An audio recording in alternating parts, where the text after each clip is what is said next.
Le dernier donjon avec des monstres a été nettoyé avec succès par l'équipe de héros choisie pour cette mission. Le donjon commençait à s'effondrer lentement, et l'un des héros élus a appelé tout le monde à sortir. Il a exhorté tout le monde à continuer à avancer sans s'arrêter, sinon ils mourraient et leur mission serait vaine. Dans le donjon qui s'effondrait progressivement, les démons qui voulaient tuer les héros commençaient à sortir en courant et en rampant. Les héros coururent et regardèrent en arrière, réalisant lentement qu'ils étaient en infériorité numérique et qu'ils ne pourraient pas échapper à la foule de démons. Soudain, l'un des héros s'arrête de courir, se tourne vers les démons et bloque ses camarades. Ses camarades s'arrêtent également et tentent de le dissuader de se sacrifier, mais il ne se laisse pas décourager. Se tournant vers eux, il adresse un dernier sourire à chacun de ses camarades et prononce ces dernières paroles. Sans réfléchir longtemps, il a demandé à ceux qui survivraient à cette dangereuse mission d'écrire sa biographie en tant que héros qui s'est sacrifié. Avant cette mission, les gens vivaient dans la paix et la tranquillité, sans se rendre compte qu'ils n'étaient pas les seuls au monde. Ils coexistaient pacifiquement les uns avec les autres, sans même se rendre compte des horribles voisins qui vivaient parmi eux. Face à une silhouette inconnue vêtue d'un trench coat, un homme de la rue a été choqué que quelqu'un l'ait renversé de la sorte. Se tournant vers la personne qui l'a frappé, il a immédiatement commencé à s'en prendre à la personne qui l'a frappé et à exiger des excuses. Avant même d'avoir fini de parler, il tomba dans la stupeur en voyant devant lui une horrible créature qui n'était pas humaine. C'était un démon, un membre d'une race qui vivait sous terre et qui n'avait rien en commun avec ceux qui se trouvaient à la surface. À un moment donné, ils en ont eu assez de vivre enfermés et ont commencé à faire surface pour établir leur dictature. Au début, les gens étaient terrifiés, essayant de s'échapper et de s'éloigner, mais ils étaient partout et sans pitié. Incapable de se défendre, l'humanité n'a jamais été aussi proche de l'anéantissement. L'humanité a tenté de se défendre, mais aucune arme à feu ou technologie n'a permis de lutter contre les démons. La raison en est que les démons possèdent un art jusqu'alors inconnu de l'humanité, la magie. C'est grâce à une compétence comme la magie que les démons ont réussi à rester intacts et qu'ils ont repoussé toute attaque des humains.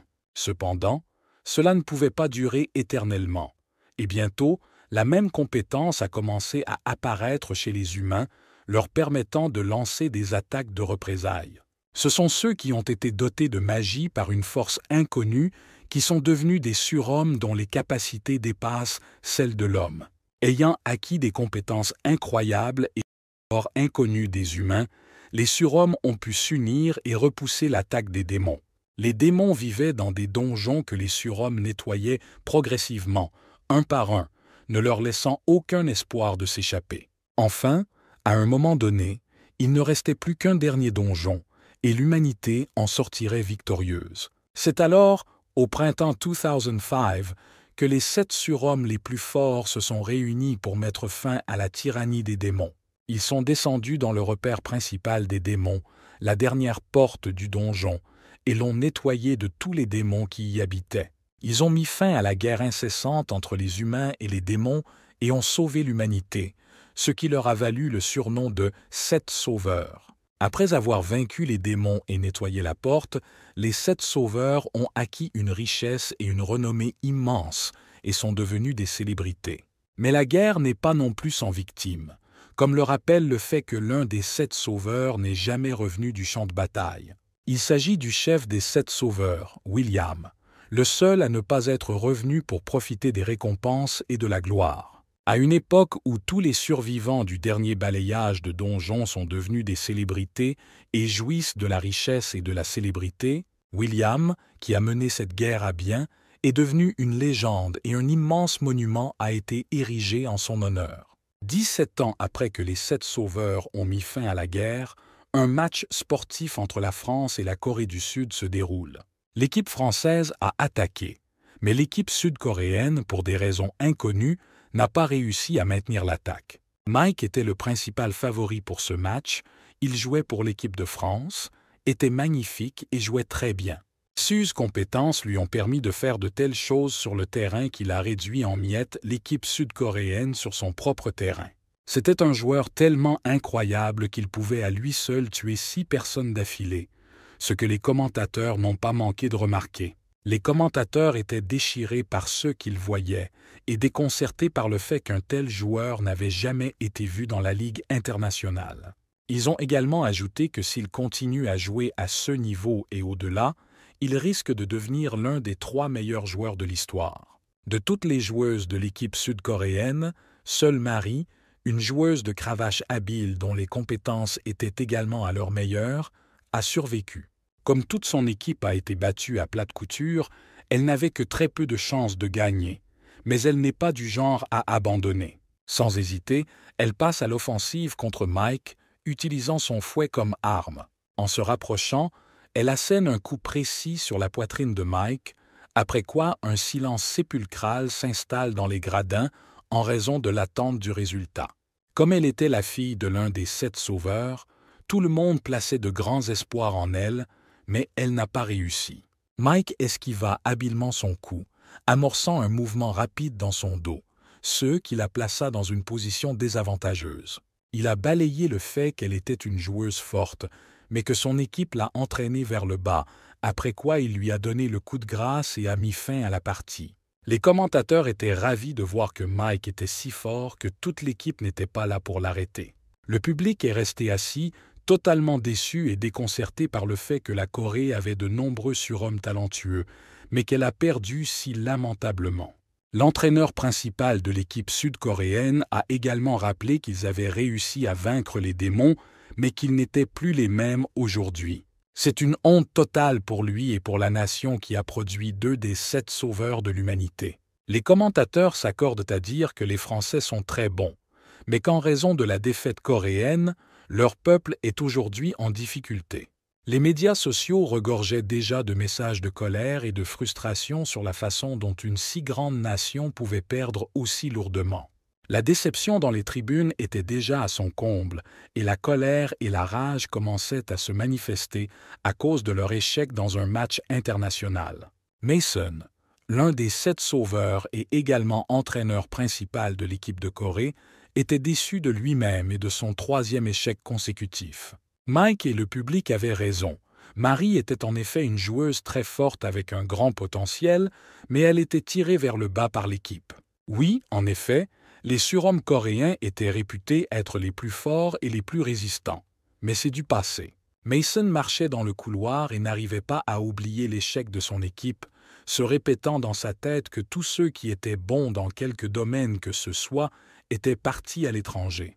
Il a également pris une seconde pour se souvenir du 2e surhomme de Corée, le défunt William, et a résumé que non seulement ils sont partis, mais qu'ils sont également morts. Il s'arrêta devant le tableau des 7 sauveurs et commença à l'observer attentivement.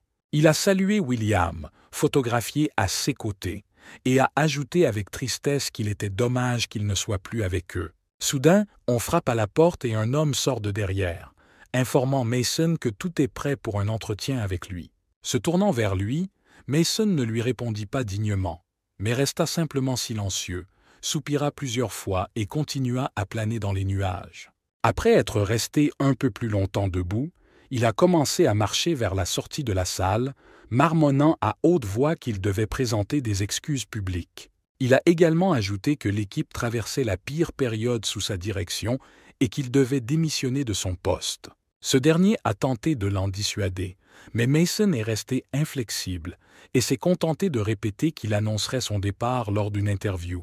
Il a également ajouté que s'il peut faire la différence, c'est si William revient de l'autre côté du monde et qu'il ferait mieux de démissionner pour le bien de la réputation de l'équipe. Pendant que le type essayait de le faire changer d'avis, Mason se réjouissait involontairement à l'idée qu'il allait enfin quitter ce travail. Soudain, le téléphone sonne dans la poche avant de sa veste et le son le sort des pensées profondes dans lesquelles il est plongé. Lorsqu'il a sorti le téléphone de la poche de sa veste, il a été très surpris de recevoir un appel du président de l'association lui-même. En décrochant le téléphone, il entend la voix du président qui ne lui dit même pas bonjour, mais lui demande immédiatement s'il a regardé les informations. Avec un soupir de mécontentement, Mason a déclaré qu'il était conscient que l'entraîneur principal avait humilié le pays tout entier, comme il l'est lui-même. M. Mason a été à la fois surpris et mécontent que le président l'interrompe, affirmant que ce n'était pas du tout ce qu'il essayait de dire. Après avoir écouté attentivement le message du président, il a été surpris par ce qu'il a entendu et a demandé au président de le répéter. La foudre a frappé dans le ciel à l'endroit même de la ville où l'on avait érigé un monument en l'honneur du héros déchu des 7 sauveurs. Quelque chose est tombé du ciel juste à côté du monument, créant des nuages de poussière, et les gens ont commencé à regarder autour d'eux, effrayés. Peu à peu, une foule immense s'est rassemblée dans le centre de la ville au pied du monument du héros de la guerre des hommes contre les démons. Ils sont tous bouche bée devant le corps d'un homme tombé du ciel, le surhomme et héros de guerre William, mort 17 ans plus tôt.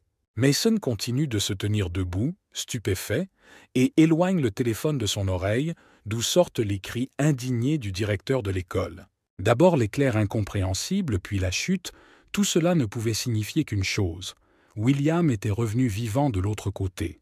William est entouré de monstres, enfermé à l'écart du monde extérieur, et il n'y a rien d'autre à faire que de rester debout jusqu'au dernier. Les démons l'attaquaient de face, de côté, de dos, et on ne pouvait jamais deviner de quel côté ils allaient l'attaquer ensuite. Ils étaient des milliers, des centaines, des millions, et ils rampaient tous sur le sol, flottaient dans les airs, mais ils avaient quelque chose en commun.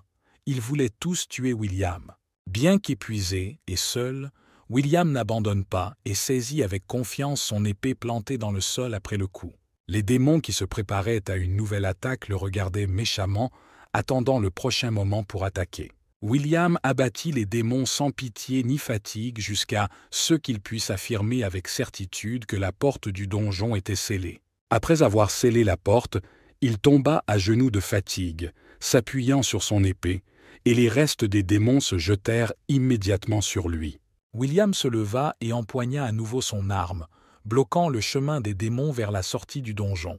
En brandissant déjà son épée, il se rend compte qu'il est peu probable qu'il se termine avant sa mort, mais il sait clairement qu'il se battra jusqu'au bout.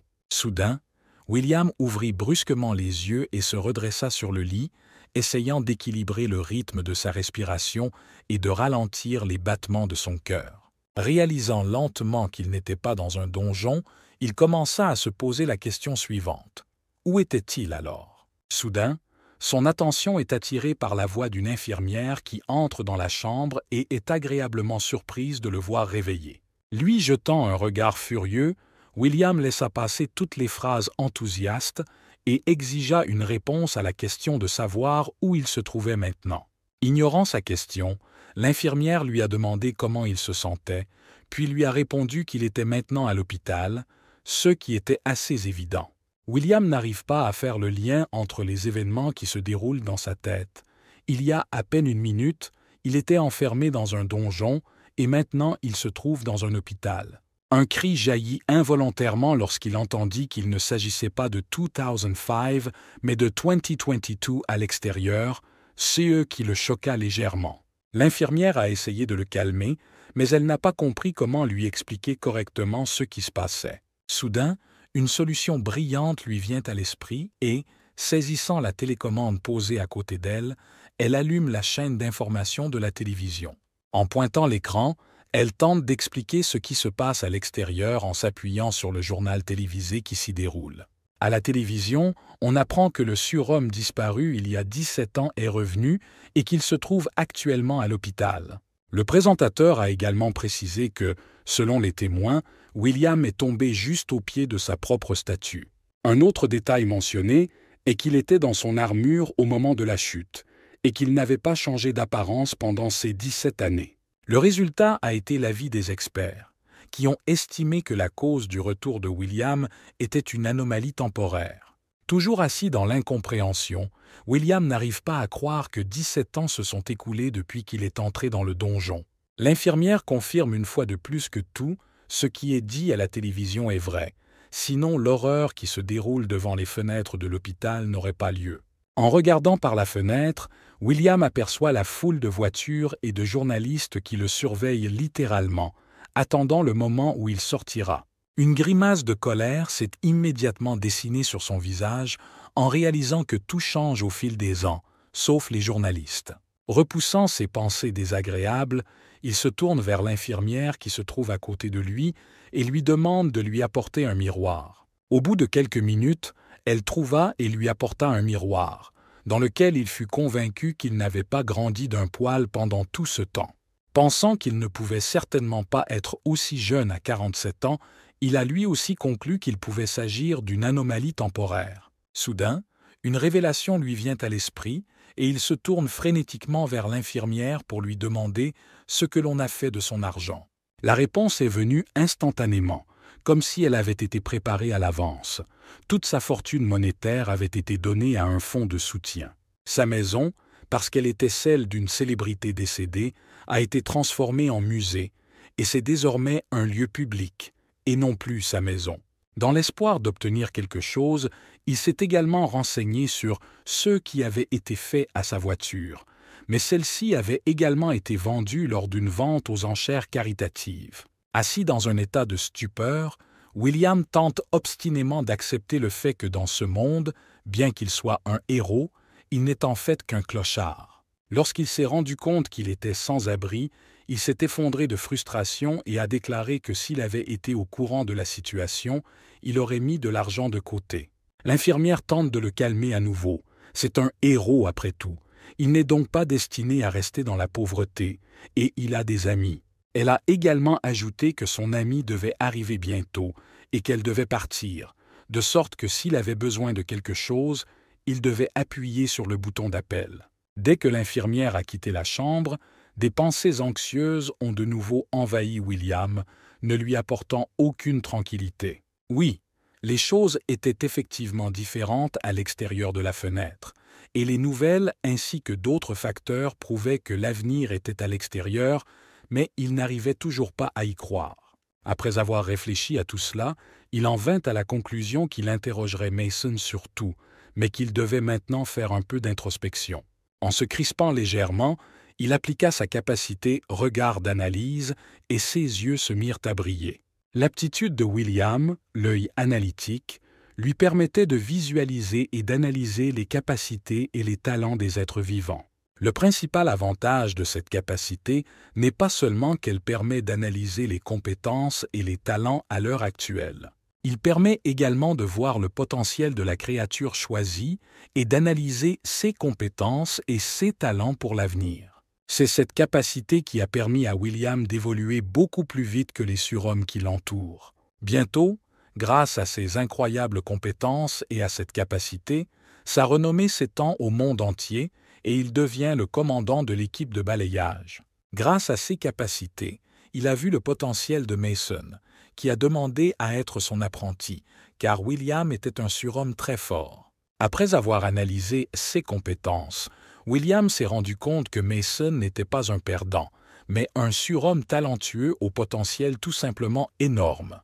Après avoir passé en revue ses compétences, ses talents et son potentiel, William a été convaincu qu'il avait cette capacité pour une raison précise et a accepté de prendre Mason. Assis à l'hôpital et regardant ses constantes, William n'a rien remarqué d'étrange au début, tout était comme avant. Mais à un moment donné, son attention a été attirée par une ligne qui se distinguait des autres, la volonté, avec une valeur de 110. Il était choqué, car il se souvenait parfaitement que la volonté était un paramètre qui ne pouvait pas être augmenté de plus de 100 unités, et ici, elle était de 110. Il a également remarqué une nouvelle capacité qu'il n'avait pas auparavant. En la regardant de plus près, il a vu son nom, immortalité. Il resta assis, encore plus perplexe, à contempler cette nouvelle capacité qu'il n'avait certainement pas remarquée auparavant. William réfléchit un peu plus et en vint à la théorie que cette incroyable capacité lui avait été donnée pour cette bataille dans le donjon. Il fut brusquement tiré de ses pensées par un bruit dans le couloir et des voix, suivi un peu plus tard par un coup frappé à la porte, de sorte qu'il s'agissait bien de lui. Dans l'embrasure de la porte se tenait un homme qu'il ne connaissait pas à première vue, mais plus il le regardait, plus il remarquait des traits familiers. En réalisant ce qu'il voyait devant lui, il n'arrivait toujours pas à croire que Mason, son vieil ami, ait pu changer aussi radicalement. Mason, à son tour, le regarda avec un sentiment mêlé de joie et de surprise qui le fit presque fondre en larmes. En acceptant enfin le fait que son vieil ami William était bel et bien vivant, Mason a pleuré, le regardant avec joie. William sourit en réponse et rit même un peu, remarquant que Mason était devenu très sentimental au fil des ans pour un surhomme. Sortant un mouchoir de sa veste et essuyant ses larmes, Mason sourit joyeusement, disant que c'était normal de pleurer parce qu'on était en temps de paix. Ils s'habillèrent et sortirent sur le toit malgré le fait qu'il faisait déjà nuit, car tout était éclairé par les lanternes de la ville rougeoyante, et continuèrent à rester là, à boire du café. William a demandé à Mason s'il avait fini de pleurer, et il a simplement répondu qu'avec les années, on pleure plus qu'avant. Reprenant l'ambiance joyeuse, William a lancé une phrase sur le fait qu'il était loin de réaliser la phrase, puisqu'il était encore jeune. Il a également demandé à Mason s'il avait tenu sa promesse, ce à quoi Mason a demandé avec surprise de quelle promesse il s'agissait. En souriant, William rappela à Mason sa promesse d'écrire sa biographie lorsqu'il sortirait du donjon où il s'était battu. Mason, cependant, a répondu qu'il avait engagé un ghostwriter, un célèbre auteur de romans fantastiques, spécialement à cette fin, et il s'est avéré que c'était une très bonne biographie-récit. Il a également ajouté qu'en plus de la biographie, un documentaire et un long métrage ont également été réalisés et que tout cela ressemble à de la mythologie. Soudain, des pensées tristes envahissent à nouveau William et il commence à s'inquiéter de ce qu'il doit faire maintenant. Debout sur le toit, il repassa dans sa tête les informations qu'il avait reçues sur le monde actuel, s'émerveillant encore de tout ce qu'il y avait de nouveau ici. Pour désamorcer la situation tendue et rompre le silence, il décide de se dire en plaisantant qu'il est un héros, mais sans domicile fixe et sans emploi. Posant une main sur son épaule, Mason lui assura qu'il l'avait, lui, son compagnon, pour l'aider en cas de problème. William s'est émerveillé de voir à quel point Mason avait mûri pendant son absence et lui a demandé comment il se débrouillait avec l'argent. Mason, quant à lui, répond qu'il a de l'argent provenant des raids ainsi que des primes et qu'il a naturellement fait quelques investissements pour son avenir. William reste perplexe devant le fait que l'entreprise ne s'est pas encore effondrée alors qu'un crétin comme Mason est à la tête de l'entreprise. Mason grimace nerveusement, frissonne et admet que c'est à cause de sa propre inaptitude qu'il a confié toute l'affaire à un professionnel. En réponse, William se réjouit et tape sur le côté de Mason en disant qu'ils sont tous les deux au chômage, ce qui le rend très heureux pour une raison ou une autre. Après avoir hésité un peu, Mason a dit qu'il avait un autre travail, à la grande surprise de William, et il a demandé en quoi consistait ce travail. D'après l'expression du visage de Mason, il regrettait d'avoir dit cela. Il est donc resté silencieux pendant un long moment, mais il a fini par répondre calmement qu'il travaillait comme entraîneur pour l'équipe nationale. William l'interrogea à nouveau, car la réponse très silencieuse et le bruit de la rue empêchaient d'entendre quoi que ce soit, mais Mason était en train de fouiller dans son téléphone. En fouillant un peu plus dans son téléphone, il l'a tendu à William, qui a vu s'afficher à l'écran un panneau indiquant « European Cybersport Championship Finals », finale du championnat européen de cybersport. William examine attentivement les images qui défilent sur l'écran et, à chaque seconde, il se pose de plus en plus de questions. Il remarqua qu'il s'agissait des donjons qu'ils avaient nettoyés il y a 17 ans, ce qui le laissa perplexe, car il pensait qu'ils avaient été détruits.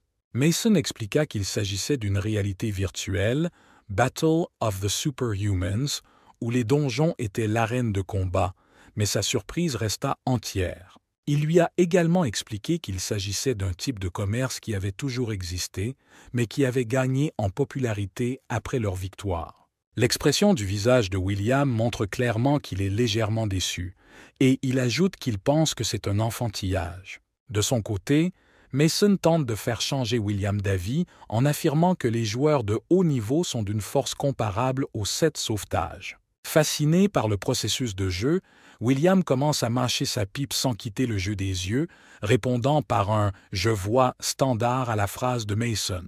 Tout en continuant à regarder le match, il finit par poser la question la plus évidente de la situation, mais la plus malvenue pour Mason, à savoir la position de la Corée. Sans attendre de réponse, William tourna la tête à contre-cœur vers Mason, l'interrogeant sur l'état de son audition, et répéta sa question. N'attendant pas la réponse, il repose sa question et aperçoit également une poubelle à l'autre bout du toit et décide d'essayer d'y entrer. William avait également remarqué qu'en dépit de leur faible population, ils comptaient un certain nombre de surhommes talentueux et qu'ils n'étaient donc pas les derniers. Déglutissant nerveusement après cette phrase et hésitant un peu, Mason lui dit la vérité qu'il n'avait pas voulu lui dire depuis longtemps. Après que Mason a déclaré que la Corée du Sud était le dernier pays en date, la main de William a tremblé et il a fait passer le gobelet devant la poubelle. Il resta debout, essayant de comprendre si ce que venait de dire Mason était une blague ou si c'était vraiment vrai.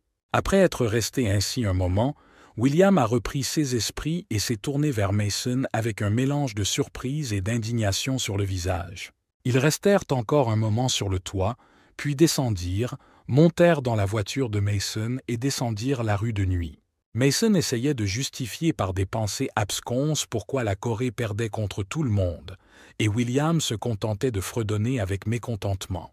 Mason prononce encore quelques morales et termine en disant que c'est la raison pour laquelle leur pays est le plus faible du sport. William s'indigne légèrement de la franchise de C.S. Mo, mais regarde par la fenêtre le discours de Mason, qui explique que les autorités pensent que les Coréens sont trop dangereux et que c'est la raison. Mason poursuit en disant qu'en raison de leur propre peur, les autorités ont limité les options des Coréens, et même les siennes. William est cette fois d'accord avec Mason et souligne que même à son époque, les surhommes les plus forts partaient à l'étranger. Mason se contenta de sourire nerveusement en réponse, et William ajouta qu'il aurait dû leur briser les rotules quand tout cela avait commencé. Mason a également souligné que William s'en prenait beaucoup au président et aux politiciens de l'époque et que leurs actions étaient donc naturelles. Il a poursuivi en revenant au sujet initial de la conversation. C'est à cause de ces émeutes qu'ils se sont fait couper les ailes et que le niveau des joueurs a baissé. Mason se risque à demander William en mariage, commençant déjà à prononcer une phrase, mais ce dernier lui oppose à son tour un refus, sans lui laisser le temps de prononcer 3 mots. Mason n'apprécie pas que William ne veuille pas faire de sport et se contente de rester assis à la même place. William s'indigne à son tour et déclare qu'il ne veut vivre comme un surhomme et qu'il a tout laissé dans cette grotte, mais qu'il veut vivre comme un être humain. Il a également ajouté qu'il n'était clairement pas le genre de personne à se battre pour les autres et qu'il refusait donc de pratiquer ce sport. Se remémorant son enfance, William raconte comment il s'est battu pour survivre et se faire respecter dans l'endroit où il a été élevé après avoir acquis des super-pouvoirs. Il décida de terminer son petit monologue en se disant qu'en ce moment, il voulait vivre pour lui-même et que ce n'était pas une mauvaise chose. Soudain, il se souvint d'un autre détail et rappela à Mason que les journalistes lui donnaient déjà du fil à retordre et que s'il se lançait dans le sport, il n'y aurait pas de problème.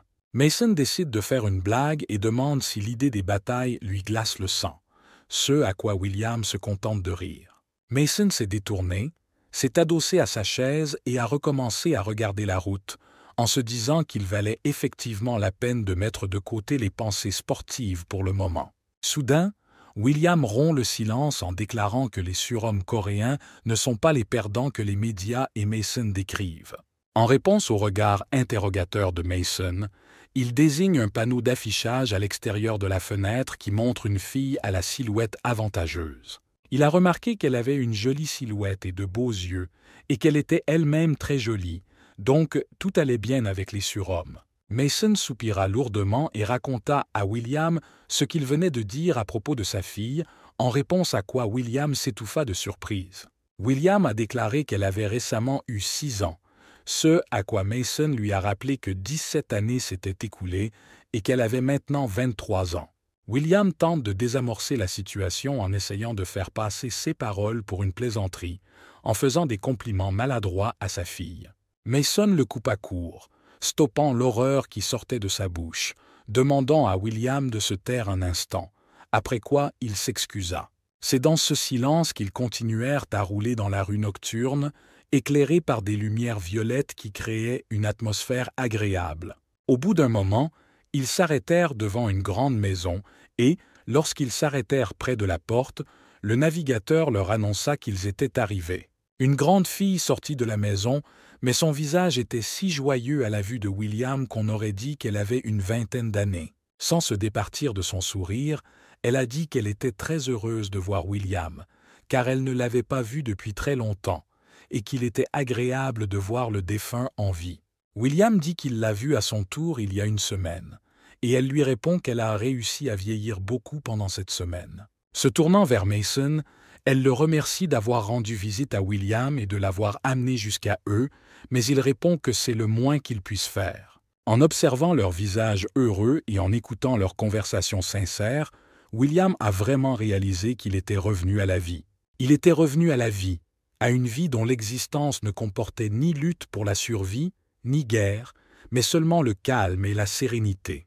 Après avoir discuté un peu plus, ils sont entrés dans la maison où ils ont remis à William des vêtements normaux, lui ont donné à manger et il s'est assis pour regarder la télévision.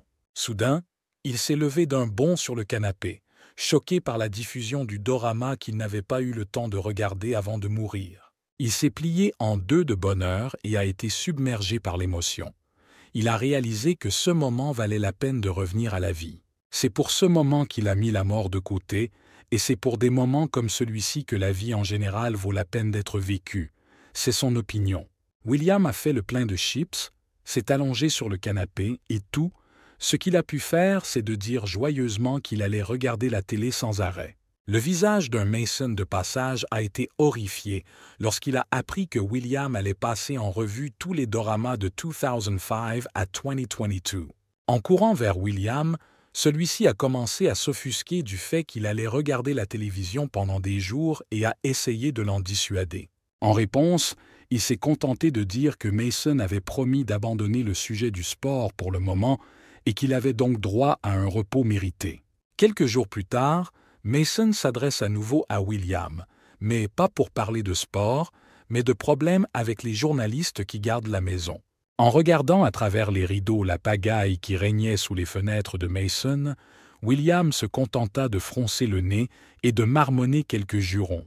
Toute une foule de reporters et de journalistes avec voitures et caméras s'entassent sous la maison de Mason en attendant que William se montre. William, quant à lui, n'a pas l'intention de quitter la maison et se tape sur le front en constatant que C&S journalistes s'intéressent à lui sans même lui parler. Après avoir regardé la fenêtre depuis le canapé et réfléchi un moment, William se lève du canapé et s'apprête à dire quelque chose. Lorsque Mason l'a regardé avec surprise, il lui a dit qu'il allait mettre fin à tout cela demain et répondre à toutes leurs questions une seule fois. Vers la fin, il a ajouté qu'il n'avait pas l'intention d'organiser d'autres réunions et qu'il s'assurerait donc qu'il lui lâche la grappe une fois pour toutes. Le lendemain, tout est prêt. Des milliers de caméras sont braquées sur un seul endroit, celui où se trouve William. Tout le monde a été extrêmement surpris de le voir si tôt, car il pensait devoir rester sous les portes pendant au moins un mois. Tout le monde était également surpris de voir qu'il se comportait de manière assez réservée, même s'il avait un air mécontent, mais il était là, dehors et prêt à commencer la conférence. Prenant le micro dans ses mains, il commence son discours en hésitant à dire qu'il est surpris d'être de retour et qu'il n'en sait pas plus que les autres. Alors qu'il prononçait son discours devant les journalistes, Mason a été surpris de voir à quel point il essayait de paraître sobre et cultivé. Mais à un moment donné, les choses se sont envenimées avec une phrase dans laquelle William disait de ne plus laisser personne l'approcher après cette conférence. Bien qu'éphémère, l'espoir de Mason d'obtenir un entretien en bonne et due forme a été anéanti, même s'il n'a pas été surpris par une telle déclaration. William a déclaré que chacun avait le droit de poser une question, à laquelle il donnerait une réponse, et les mains se sont immédiatement mises à voler en l'air. À un moment donné, l'un des journalistes a levé la main et, lorsque Mason l'a interrogé, il a commencé à poser une question très gênante. Il a commencé par demander à William si Mason lui avait parlé d'un jeu comme Battle of the Superhumans, ce à quoi il a répondu par l'affirmative. Après avoir reçu une réponse positive, il a décidé d'ajouter la question que Mason ne voulait surtout pas entendre, à savoir si William se lancerait dans le cybersport. Après avoir posé cette question, La foule s'est immédiatement emballée. Tout le monde s'est mis à échanger des regards, car c'est une question qui préoccupe tout le monde. Mason s'était déjà résigné au fait qu'il allait y avoir un véritable chaos ici, et qu'il y aurait beaucoup de questions gênantes comme celle-ci.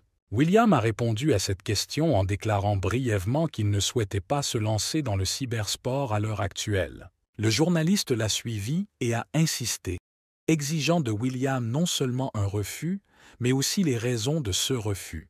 William commençait déjà à s'ennuyer avec ce vieux journaliste, alors il lui a répondu avec désinvolture qu'il ne pensait pas que c'était nécessaire. Le vieil homme a essayé d'aller dans l'autre sens.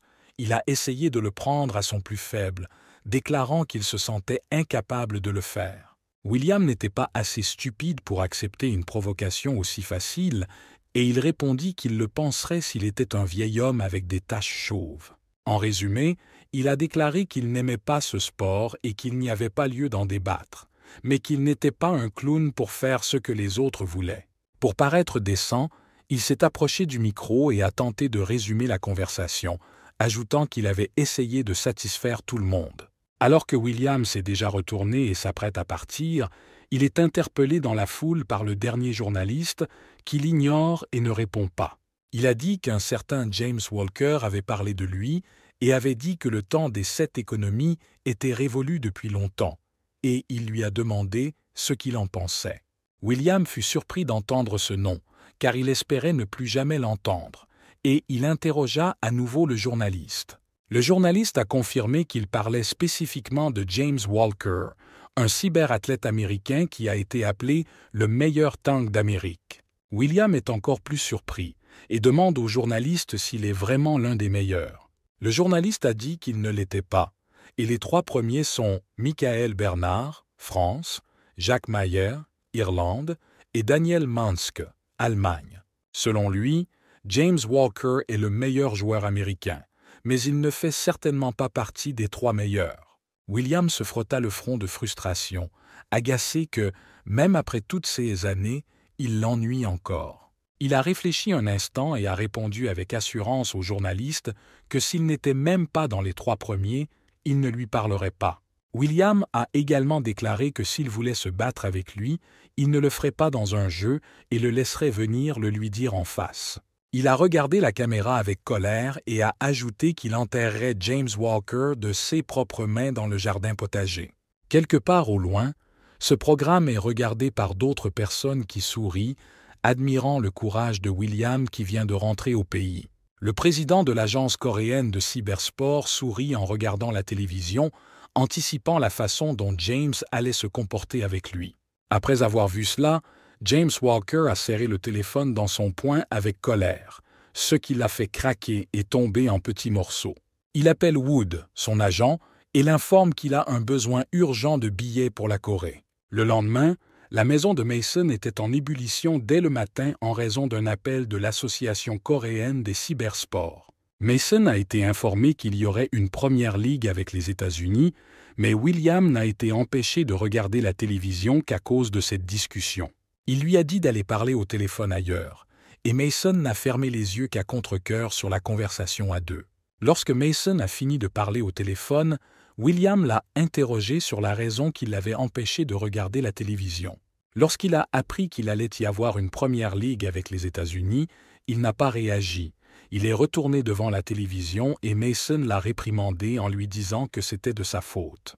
Après que Mason a accusé William, ce dernier s'indigne et lui demande ce qu'il a fait pour être aussi coupable. Mason soupira et rappela à William comment il avait publiquement expédié un acteur américain majeur lors d'une récente conférence téléphonique avec des journalistes. Il a également ajouté qu'après une déclaration aussi médiatisée à la télévision, ce dernier serait très probablement furieux. Mason a également ajouté que le fait d'affirmer qu'il n'était pas dans le trio de tête était une déclaration trop forte, ce qui l'a déclenché. En conséquence, il a ajouté que James ne pouvait pas le combattre et qu'il passerait sa colère sur l'équipe, mais William ne l'a renvoyé qu'une fois de plus. Mason s'est serré la tête sous l'assaut soudain des problèmes et William lui a souhaité bonne chance en lui disant qu'il serait là pendant son absence. Mason regarde William comme s'il était un traître, mais ce dernier ne lui prête plus attention car il s'intéresse à une autre affaire. Il s'est tourné vers Mason et lui a demandé si Marie venait, car il avait dit plus tôt qu'elle était une joueuse de l'équipe nationale coréenne. Au bout d'un moment, il y a eu des bruits de porte, des bruissements dans le couloir, puis une voix de femme a appelé maman très fort. William se redressa avec surprise, s'allongea sur le canapé et s'indigna silencieusement du bruit qu'il pouvait faire. La femme de Mason se tient dans le couloir et salue joyeusement l'arrivée de Marie, mais s'étonne qu'elle soit arrivée si tôt. Marie se contente de sourire à la question surprise de sa mère et répond qu'elle n'est venue si tôt qu'à cause de William. En regardant autour d'elle, elle ne vit William nulle part et demanda à sa mère où il était, ce qui la fit immédiatement entrer dans le salon. Lorsqu'ils entrent dans la pièce, William, depuis le canapé, salue joyeusement Marie, qui s'est figée dans l'embrasure de la porte. Au bout de quelques instants, son visage a commencé à changer et s'est déjà transformé en un joyeux sourire à pleine bouche.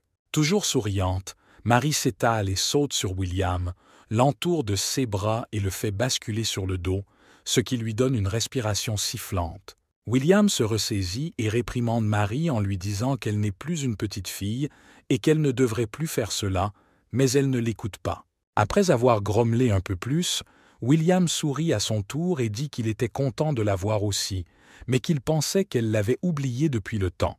En réponse à sa déclaration, elle a dit qu'il jouait toujours avec elle et lui donnait des bonbons, et qu'elle ne pouvait donc pas l'oublier. William rit et dit que les enfants grandissent très vite, ce à quoi Marie répond fièrement qu'elle a 23 ans. Il lui a demandé si elle était venue ici uniquement à cause de la Premier League, ce à quoi elle a répondu que le but principal de la visite était lui, et ensuite la Ligue. Ils rirent encore, mais l'expression de Marie changea soudain et, le regardant dans les yeux, elle se tourna vers lui en lui posant une question.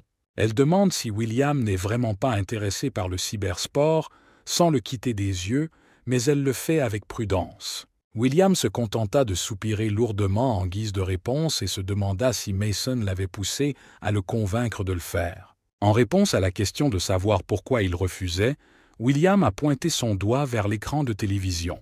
Marie a regardé William avec frustration, lui a pris la main et lui a demandé s'il serait d'accord si elle le lui demandait. Lorsqu'elle a reçu une réponse négative, elle l'a regardé avec ressentiment et lui a dit qu'il n'était plus le même qu'avant. William réagit à cette déclaration avec indignation et dit que ce sont eux qui ont tout changé ici, pas lui. Marie se détourne avec dépit, disant qu'il a toujours honoré ses demandes auparavant, mais William lui rappelle qu'il ne s'agit que de sucreries. Après être restée assise un peu plus longtemps, Marie se tourne à nouveau vers William pour lui demander de l'accompagner au test de l'avatar à l'association. William n'était toujours pas emballé par l'idée, et la télévision diffusait maintenant le final du film qu'il regardait. Marie, malgré sa mine déconfite, le regarde d'un air suppliant, ce qui contribue à le convaincre. William, bien qu'à contre-cœur, avait accepté de l'accompagner au test de l'avatar, et Mason étant occupé, il n'y avait personne d'autre pour l'accompagner. Se levant du canapé, il demande où se trouve l'association, ce à quoi Marie répond qu'il va bientôt le découvrir par lui-même. L'association était un grand bâtiment qui trônait parmi les autres immeubles de moyenne hauteur et qui présentait un design distinctif. À l'intérieur de l'association, William et Marie sont accueillis par un employé, un homme d'âge moyen avec des lunettes, et sont invités à le suivre. Il a dit qu'il aiderait Marie à tester son avatar et l'a accompagnée jusqu'à la chaise nécessaire pour le plongeon. Marie s'est assise sur sa chaise, a mis son casque et a regardé William avec satisfaction pendant que les dernières étapes de la préparation étaient effectuées. Une fois les préparatifs terminés, l'image de Marie est affichée sur un grand écran devant William et le responsable de l'association. Marie était dans le donjon, en état d'alerte maximale, et testait la liberté de mouvement dont elle disposait. Elle a demandé qu'on lui crée une sorte d'adversaire et, après quelques manipulations, l'employé a créé un énorme monstre pour elle. En observant l'habileté avec laquelle l'employé recrée des monstres autrefois réels, William s'émerveille de voir comment les humains ont appris à faire tout cela. Un membre du personnel a expliqué que ce jeu est une réalité virtuelle et qu'il utilise la technologie pour créer des images réelles de monstres et de donjons. Il a également ajouté que les joueurs qui rejoignent l'association pour la première fois sont encouragés à créer leur propre avatar. Après avoir traité l'information, il se tourna à nouveau vers l'écran, impatient de voir ce que Marie pouvait faire. Marie s'étala, sauta par-dessus la tête du monstre et, d'un coup de fouet, l'enroula autour de son énorme cou. Tirant sur le fouet, elle frappa le monstre à grande vitesse avec l'épée de sa deuxième main et lui trancha la tête. Après un peu plus de travail sur le panneau de contrôle, le membre du personnel a informé Marie que la synchronisation avait réussi et qu'elle pouvait partir. Dès que Marie est sortie de la réalité virtuelle, elle a immédiatement couru vers William pour lui demander son avis sur ses compétences. William sourit et la taquine, lui disant que ses compétences ne sont pas mauvaises pour une fillette de 6 ans et qu'elle a beaucoup de potentiel. Elle lui a de nouveau proposé un essai, mais face à son refus de jouer dans la ligue, elle lui a répété qu'il n'avait qu'à faire un essai et qu'il ne jouerait pas. Marie a également ajouté qu'elle voulait vraiment le voir à l'œuvre, car elle avait beaucoup entendu parler de S et compétences par Mason. Elle a grandi, mais William étant mort, elle n'a jamais pu voir les compétences dont elle avait entendu parler dans les récits de son père. Incapable de résister plus longtemps, William expire avec irritation et donne son accord pour essayer l'avatar. Marie n'en a d'abord pas cru ses oreilles, puis a regardé avec joie William, qui lui a rappelé que ce ne serait qu'une fois. Un employé se trouvant à proximité et écoutant leur dialogue a précisé si William voulait vraiment tester le jeu. Il a indiqué qu'il testait généralement les capacités avant de créer l'avatar. Après un regard mécontent de William, il a ajouté que puisqu'il n'allait pas concourir, il n'était pas nécessaire de faire des tests. William regarde les chaises de la pièce et se demande s'il doit s'y asseoir ou si les choses seront différentes. L'officier a montré du doigt 2 collègues qui se battaient pour porter une arme et lui a dit qu'il devait prendre ceci ou qu'il serait désarmé. Lorsque les bâtons atteignirent l'arme, ils s'effondrèrent sans force, et William la ramassa avec facilité, remarquant qu'elle était assez légère. L'officier a dit qu'elle était aussi semblable que possible à l'arme qu'il avait, ce à quoi William a répondu que c'était bon et a jeté le bouclier. Il a dit qu'il s'en sortirait sans bouclier, et qu'il était à bout de patience, donc qu'il devait accélérer. S'asseyant sur sa chaise, casque et arme à la main, William décida que cela valait la peine de voir de quoi il retournait. Une lueur bleue brille devant William tandis que son corps est analysé et scanné en arrière-plan. Il se retrouve bientôt dans une grande salle bleue et un membre du personnel lui dit qu'il se trouve dans une salle de formation virtuelle. En examinant son corps, William se rend compte que la sensation est très similaire à celle qu'il éprouve lorsqu'il franchit les portes du donjon. Soudain, un petit écran est apparu à côté de sa tête, sur lequel il a vu une Marie joyeuse et un collègue à proximité. Après avoir marché un peu et étiré son corps, William a demandé à ce qu'on lui crée un adversaire comme celui créé pour Marie. L'employé a accepté sa demande et a commencé à taper quelque chose sur le clavier, ce qui a fait apparaître un monstre devant William. Le monstre volait au-dessus de William et ressemblait à une raie, et après avoir regardé de plus près, William a reconnu qu'il s'agissait d'un Sulerbine. Le membre du personnel lui a répondu qu'il s'agissait d'un individu spécial qui ne pouvait être blessé que par une aura. Le collaborateur a également ajouté que cet individu est généré selon l'individu Sulerban le plus fort existant. Après avoir réfléchi et traité les informations qu'il avait reçues, William expira de frustration et jeta la lance, jugée inutile. Il tend le bras vers Salerban et claque des doigts. Un énorme flux d'énergie l'efface littéralement de la réalité. L'employé a regardé l'écran et n'a pas pu croire ce qu'il voyait, et Marie a simplement dit que c'était incroyable. Elle s'étonne qu'il l'ait tué d'un claquement de doigts, et William s'indigne en disant qu'il n'y a rien de spécial là-dedans. Le membre du personnel a répondu que même si Sulerban n'était pas le plus fort des monstres, il était impossible de le tuer d'un simple claquement de doigts. William soupire à nouveau de frustration et demande à l'employé d'arrêter de faire n'importe quoi et de générer un monstre plus fort pour lui. Tandis que le membre du personnel cherchait le bon monstre pour lui, il a continué à s'examiner et s'est rendu compte qu'il ne ressentait aucune différence entre la vie et cet endroit. Il s'est à nouveau tourné vers le membre du personnel et a dit que, bien que ce soit le Sulerban le plus fort, il ne pouvait pas s'étirer correctement. Soudain, son attention est détournée par une voix qui dit qu'il est irréaliste pour Sullerban de rivaliser avec les plus forts des surhommes.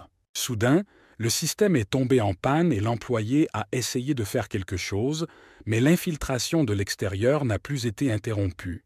Il s'agissait d'une tentative de se connecter à ce monde virtuel à partir d'une source extérieure, et, malheureusement, elle a été couronnée de succès.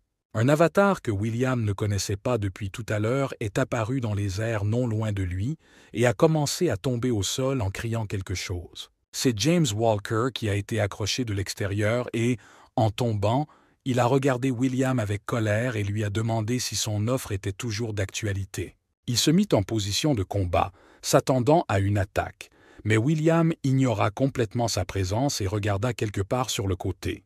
Il se tourna à nouveau vers William, lui demandant pourquoi il était si surpris, puisqu'il l'avait appelé lui-même, ou s'il était si effrayé. William l'ayant complètement ignoré, il devint finalement furieux, et disant qu'il allait prouver que la force de William ne valait rien, il attaqua le premier. Il se souleva du sol et s'élança vers William, qui ne tenta même pas de se défendre, et lui souhaita la mort. En frappant, il a fait un trou dans le sol, mais William n'a pas été blessé par le coup. Et William lui-même a disparu quelque part, à la grande surprise de James. Soudain, la voix de William surgit dans le dos de James, le faisant grimacer et lui disant qu'il n'avait absolument pas pu lui faire peur. William est apparu brusquement dans le dos de James Walker et a répété une fois de plus qu'il n'était pas possible qu'il ait peur de se battre contre lui. Il a ajouté qu'il réfléchissait très sérieusement à une idée et à la manière de la mettre en œuvre lors d'un combat avec James. James se tient devant William et le scrute, ne comprenant pas d'où lui vient cette force et cette confiance. Marie et l'employé ne comprennent toujours pas comment James Walker a pu s'introduire dans leur système. Soudain, la porte dans leur dos s'ouvre et 3 personnes entrent dans la pièce. Mason, le directeur de l'association coréenne de cybersport et le manager de Walker. Le directeur de l'association sourit et fait un signe de la main, leur disant de ne pas s'inquiéter, car ce combat est organisé avec sa permission. Marie et l'employé sont encore plus choqués lorsque Mason dit qu'il est occupé et qu'il se tient ici, tout comme le directeur. Monsieur George explique que tout a été discuté et convenu à l'avance. Ils ont juste oublié d'être informés. Après avoir tout expliqué, il s'est tourné vers le manager d'Ella, le manager de James Walker, et lui a demandé si elle était d'accord avec tout cela.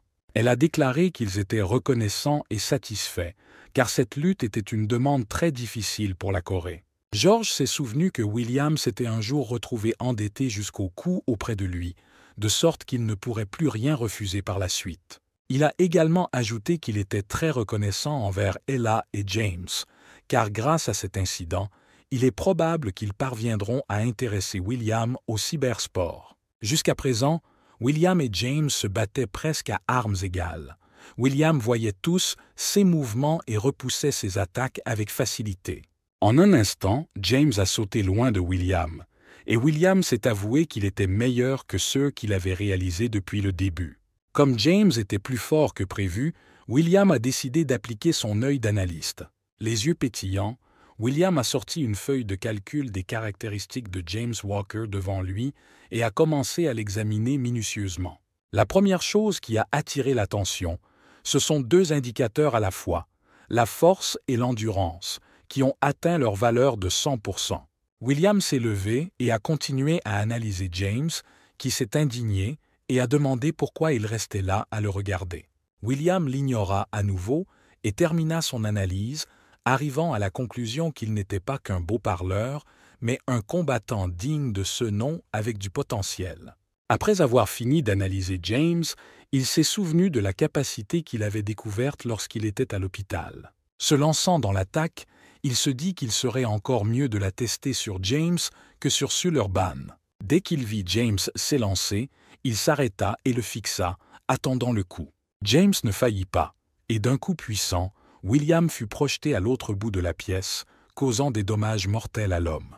De l'autre côté de l'écran, tout le monde est sous le choc de voir que William vient de se laisser blesser mortellement. James Walker, lui, n'était pas moins choqué de voir que William avait permis que cette attaque soit lancée contre lui et qu'il se soit frappé lui-même. Soudain, La voix de William le fit se retourner dans la direction où il s'était envolé et il resta bouche bée devant le fait qu'il était encore en vie. James a à peine le temps d'esquiver l'objet qui s'envole vers lui à une vitesse vertigineuse à partir des bouffées de fumée.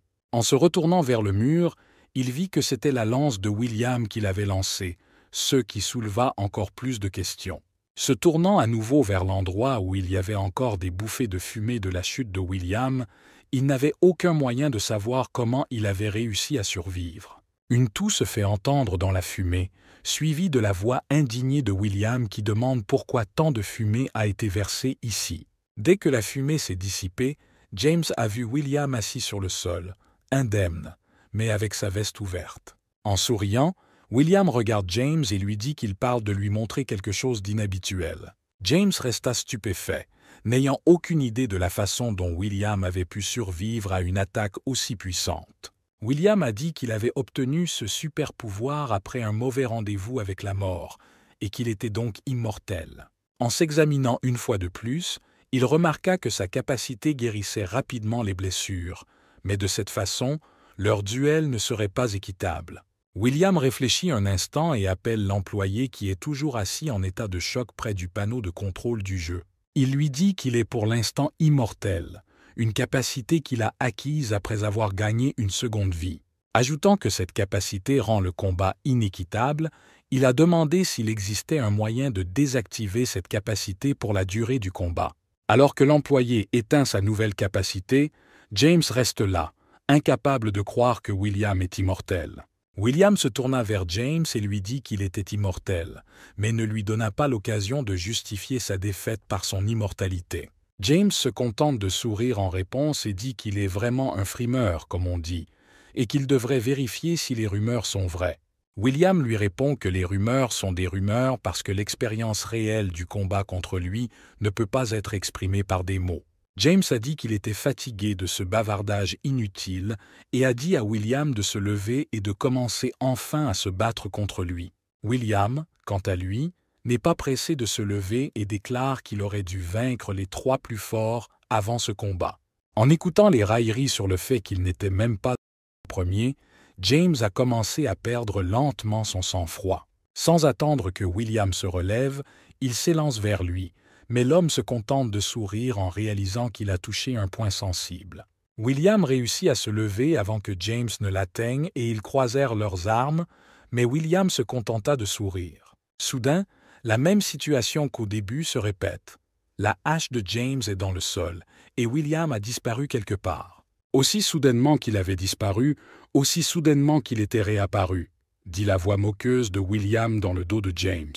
Lorsqu'il se retourne, il voit que Guillaume est debout, dos à lui, mais que sa lance, qu'il utilise pour frapper par derrière, est déjà à quelques centimètres de son visage. Rassemblant toutes ses forces, James réussit à réagir et à sauter en arrière, ce à quoi William se contenta de répondre par un sourire satisfait. Dans son esprit, William loue avec condescendance la réaction de James, mais suppose aussi qu'elle n'est pas suffisante. Il en avait assez de tout cela. Il ramassa sa lance et, pensant qu'il était temps d'en finir, il se prépara à lancer. Calculant la trajectoire de la lance, William y ajouta un peu de sa force et la lança en direction de James. Lorsque la lance atteint James, elle frappe son bouclier et le renverse en arrière avec une telle force qu'il a du mal à tenir sur ses pieds. James se tenait là, ne réalisant pas vraiment où il se trouvait car il avait été frappé de plein fouet par l'onde de choc, et ses pensées étaient confuses. Il se rendit compte que William visait spécifiquement le bouclier car sa lance avait volontairement changé de trajectoire, ce qui était une magie de très haut niveau. William se tient devant James et l'informe joyeusement qu'il a gagné et qu'il n'a pas l'intention de poursuivre la bataille. James rétorque avec indignation que la lance a pris la tangente et qu'il est toujours en mesure de poursuivre leur duel. William lui répond qu'il l'a laissé en vie à dessein, car James ne le vaincrait jamais avec un bouclier aussi imposant. Il a poursuivi sa mise en garde en disant que ce n'est pas parce que James est grand qu'il faut prendre un bouclier tout aussi grand. Il a déclaré qu'en raison du grand bouclier, sa vue est limitée, et James a une très mauvaise vision de ce qui se passe autour de lui. Vers la fin, William a ajouté qu'il était sûr à 100% que James avait été pénalisé pour sa vision en tunnel depuis l'enfance. William dit que c'est probablement la raison pour laquelle il a choisi un si grand bouclier, pour bloquer les coups et avoir le temps de regarder autour de lui. Il a également ajouté que cela ne fonctionnerait pas avec des adversaires puissants, lui rappelant comment il s'y prenait facilement dans son dos. En conséquence, William dit à James qu'il devrait remplacer son grand bouclier par un plus petit, et qu'avec son niveau d'agilité, ce serait une sage décision. James lui demande s'il ment, ce à quoi William répond qu'il ne ment pas, car même en suivant son conseil, il serait toujours plus petit que lui d'une tête.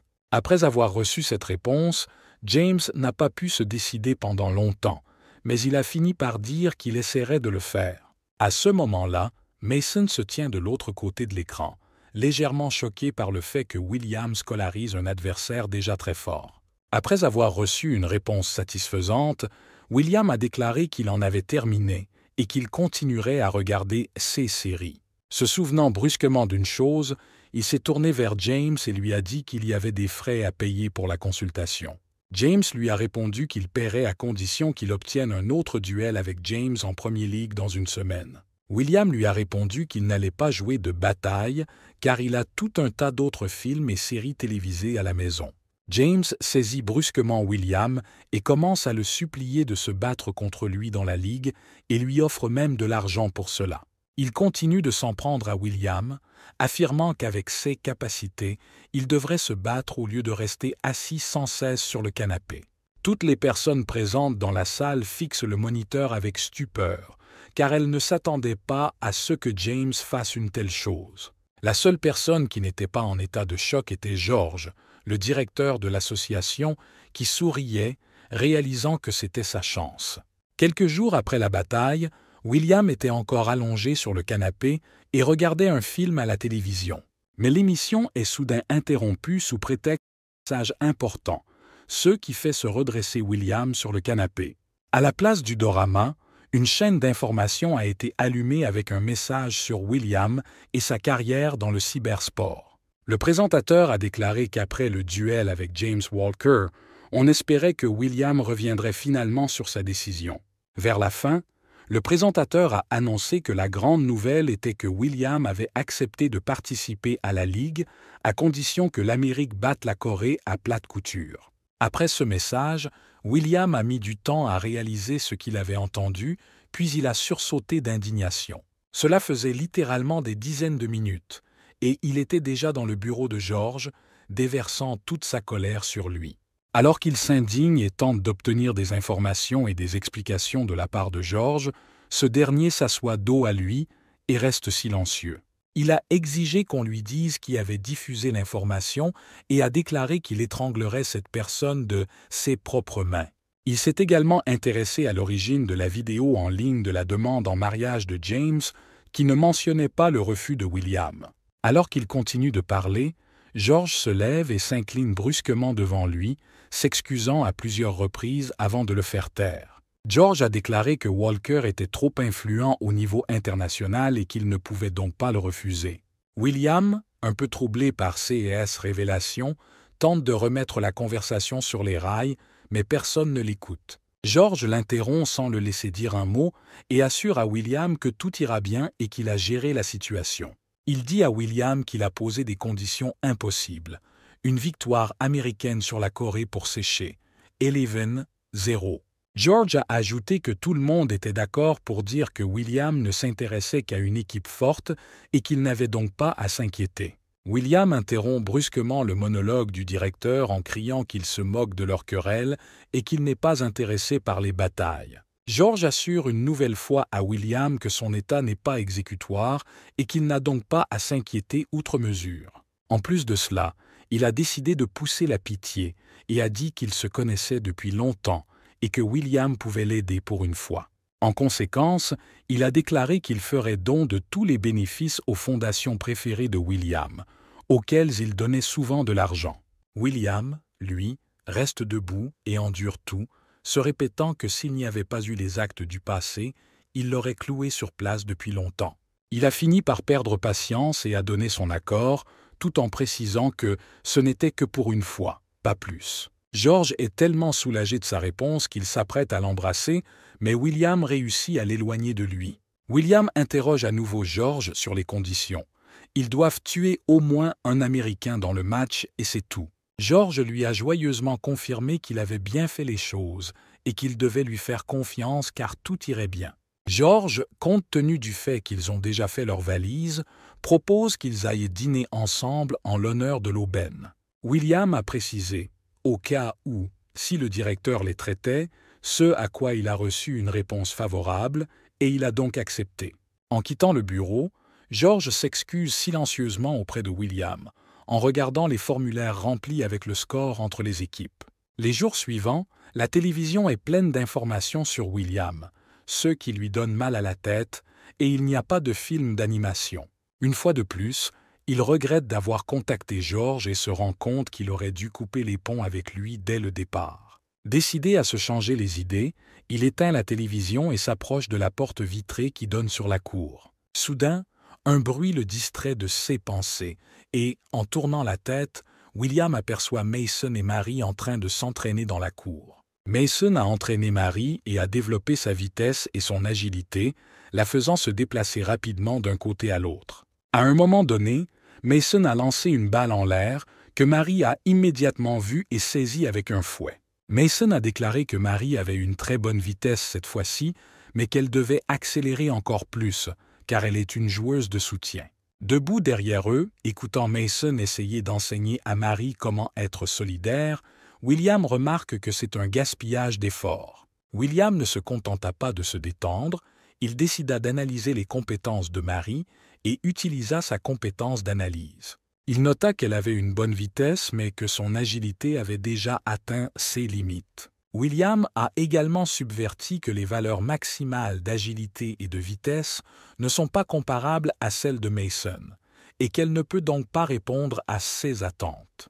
Il n'arrivait toujours pas à croire que Mary avait reçu un rôle de soutien, car si ce genre d'approche fonctionnait avec Mason, Mary était un CS à part. Mary s'est couchée dans l'herbe, expliquant qu'elle avait besoin d'une pause, tandis que William s'approchait tranquillement d'elle et de Mason. Mary l'a remarqué en se rapprochant, mais il était toujours plongé dans ses pensées sur la gravité de la situation si l'as de l'équipe était dans cet état. Mary lui a demandé s'il avait vu son entraînement, ce à quoi il a répondu par l'affirmative, et aussi qu'elle n'avait pas besoin de mettre l'accent sur l'agilité. Mason tente d'objecter que Mary est un peu petite, mais William l'interrompt. Il a dit à Mason que Mary n'était pas lui et qu'il fallait avoir avec elle une approche complètement différente de celle qu'il avait pour lui. William lui a dit d'arrêter de développer sa vitesse et son agilité, car elle ne pourrait pas devenir comme lui avant. Il a également ajouté que Mary a déjà atteint son apogée en matière d'agilité et de maniement du fouet, et que nous devons donc mettre l'accent sur l'autre. Il a expliqué que Mason a décidé de la faire endosser parce que leurs capacités sont similaires, mais qu'elles sont complètement différentes. William se tourne vers Mary et lui demande ce qu'elle ferait après avoir saisi son adversaire avec un fouet. Après que Mary a répondu qu'elle l'aurait simplement traîné dans l'équipe, William l'a immédiatement réprimandée pour son erreur. Il lui a dit qu'elle devait éliminer elle-même ses adversaires et qu'elle devait donc mettre l'accent sur la force et le maniement de l'épée. Il s'est approché et a pris le fouet et l'épée de Mary en disant qu'il était sur le point de tout montrer, mais seulement une fois, et qu'il fallait donc regarder attentivement. Faisant tournoyer le fouet, il frappa la poupée d'entraînement, enroulant le fouet autour d'elle avant de dégainer plus confortablement son épée. Un instant plus tard, il a tiré le fouet, ce qui a attiré la poupée vers lui et l'a coupée en 2 morceaux égaux avec son épée. Il mit l'épée et le fouet de côté et demanda à Mary si elle avait compris l'exemple qu'il venait de lui montrer. Sans recevoir de réponse, il continua son cours, disant qu'on ne peut pas tuer un adversaire avec un fouet et qu'il faut donc développer l'art de l'épée. Après avoir terminé ses explications et ses instructions, William a annoncé que Mary devait faire 500 approches. Mason et Mary ont été frappés de stupeur après que William ait cité le nombre considérable d'approches nécessaires. Voyant qu'il n'avait toujours pas bougé après ces paroles, William commença à les presser d'accélérer et de commencer à agir. Il a précisé qu'il restait 14 jours avant le match de championnat et qu'il disposait donc de très peu de temps pour l'instant. Dans le même temps, John, le manager de James Walker, s'est émerveillé de voir à quel point ses capacités s'étaient développées en si peu de temps. Jacques, lui aussi, écoutait avec surprise les rapports sur l'évolution de ses signes vitaux et physiques. John a remarqué que James s'est beaucoup amélioré en tant que combattant après avoir changé son approche de la défense. Il a également ajouté que ses faiblesses n'étaient plus les mêmes à l'heure actuelle et qu'il pourrait donc bientôt faire